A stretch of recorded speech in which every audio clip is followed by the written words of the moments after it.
नमस्कार बंधुरा आपनारा सकले केमन आছেন आशा करছি सकलेই खूब भालो आছেন सुस्थ आছেন। ছুটির দিনগুলোতে যখন খাবারটা একটু অন্যরকম খেতে ইচ্ছে করে বা স্পেশালভাবে খেতে ইচ্ছে করে তখন এরকম অল্প মশলা একটা স্পেশালভাবে কিন্তু ইলিশ মাছ বানিয়ে নিতে পারেন। এই বর্ষায় বাজারে প্রচুর ইলিশ মাছ পাওয়া যাচ্ছে, আর ইলিশ মাছের এই রেসিপিটা যদি না খেয়ে থাকেন অবশ্যই ট্রাই করুন।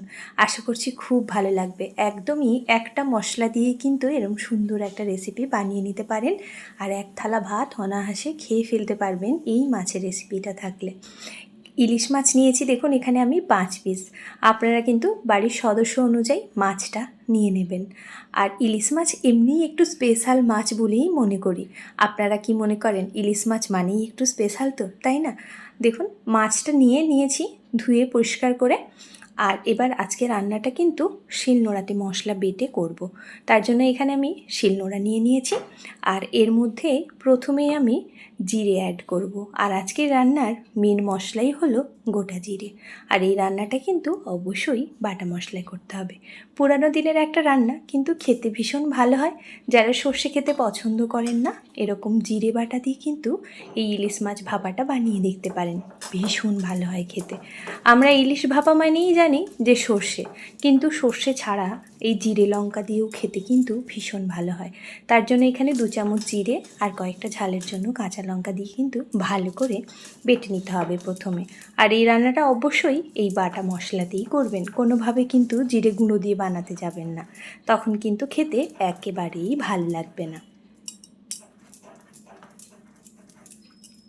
দেখুন সুন্দরভাবে কিন্তু জিরেটা আমার বাটা হয়ে গেছে, আর এই জিরেটা এরকমভাবেই কিন্তু প্রথমে বেটে তুলে নিতে হবে।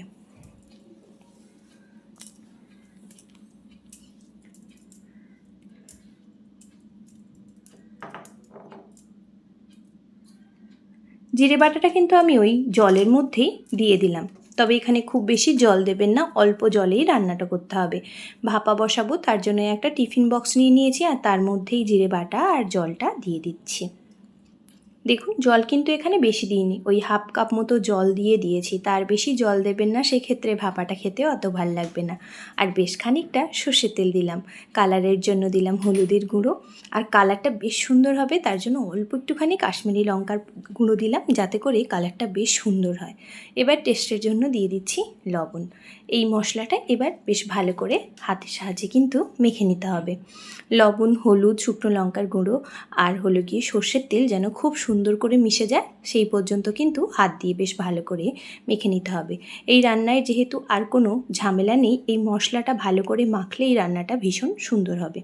মশলাটা প্রথমে ভালো করে মেখে নিয়েছি, এবার এর মধ্যে ওই একে একে ইলিশ মাছগুলো দিয়ে কিন্তু বেশ ভালো করে খানিকক্ষণ ধরে এরকম ঘুরিয়ে ফিরিয়ে মশলাটার সঙ্গে মিশিয়ে নিতে হবে, যাতে করে মশলাটা ইলিশ মাছের গায়ে খুব সুন্দরভাবে চলে যায়। যেহেতু আগে থেকে লবণ, হলুদ আমি ইলিশ মাছে কিচ্ছু মাখিনি, সেই জন্য এই মশলাটার সঙ্গে ইলিশ মাছটা কিন্তু বেশ ভালো করে মেখে নিতে হবে। খুব অল্প সময়ে এই রান্নাটা হয়ে যায়, আর খেতেও ভীষণ সুন্দর লাগে। গরম গরম ভাতের সাথে এইরকম একদিন ইলিশ মাছ বানিয়ে দেখুন, আর ভালো লাগলে অবশ্যই কমেন্ট করবেন। আর যদি আগে খেয়ে থাকেন তাহলেও কিন্তু কমেন্ট করে জানাবেন যে কেমন হয়েছিল খেতে। প্রত্যেকটা মাছ দেখুন একে একে আমি সব ওই একই রকমভাবে মশলার সাথে মাছগুলো সুন্দরভাবে মেখে নিয়েছি। এরকমভাবেই মেখে নিতে হবে, তারপরেই কিন্তু ভাপে বসাতে হবে। এই রান্নায় কিন্তু দেখুন একেবারেই মশলা লাগলো না, শুধু জিরে বাটা আর কাঁচা লঙ্কা হলেই রান্নাটা কিন্তু হয়ে যাবে।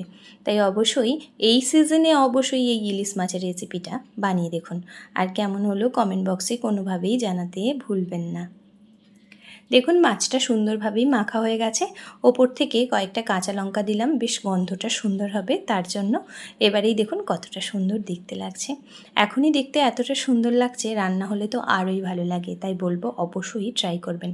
এবারে এই কন্টেনারের ঢাকাটা ভালো করে চেপে আটকে দেবো। ভালো করে টিফিন বক্সের চাপাটা বন্ধ করে এবারেই কিন্তু ভাপে বসাতে হবে। সর্ষে বাটা দিয়ে তো অনেক রকমভাবে ইলিশ মাছ খেয়েছেন ভাপা, এবার কিন্তু এরম জিরে বাটার ভাপাটা বানিয়ে দেখুন, অপূর্ব টেস্ট হয়। এইবার আগে থেকে গ্যাসের মধ্যে কড়াইতে জল দিয়ে একটু গরম করে নিয়েছি, তার উপর থেকেই একটা স্ট্যান্ড দিয়ে দিলাম। এবারেই টিফিনটা বসিয়ে দেবো।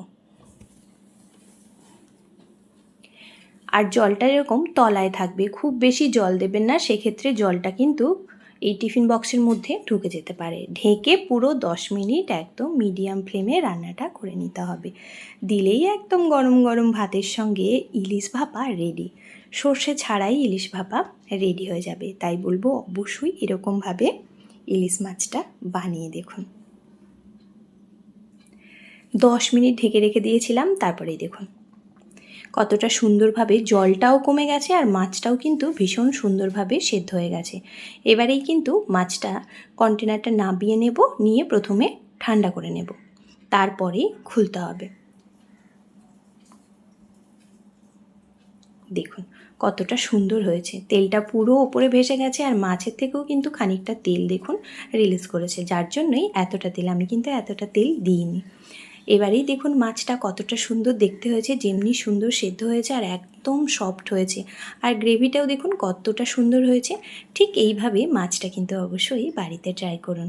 আর আজকে যে সকল বন্ধুরা আমার এই রেসিপিটা দেখছেন, যদি ভালো লাগে তাহলে অবশ্যই চ্যানেলটিকে সাবস্ক্রাইব করে পাশে থাকা বেল বাটনটি প্রেস করে প্লিজ পাশে থাকবেন, যাতে করে নিত্য নতুন ঘরোয়া যে কোনো রেসিপি আমি পোস্ট করি আপনাদের কাছেই সবার প্রথম পৌঁছে যাবে। দেখুন কতটা সফট হয়েছে আর মাছটা দেখতেও কতটা সুন্দর হয়েছিল, আর খেতেও সত্যি বলছি ভীষণ ভালো হয়েছিল। এতটা সময় ধরে যে সকল বন্ধুরা এখনও আমার ভিডিওটা দেখছেন তাদের সকলকে জানাই অসংখ্য ধন্যবাদ। সকলেই খুব ভালো থাকবেন, সুস্থ থাকবেন। আপনাদের সঙ্গে দেখা হবে আবারও পরের কোনো এরকমই ঘরোয়া রেসিপিতে। আর ছোট্ট একটা কমেন্ট করতে কিন্তু ভুলবেন না।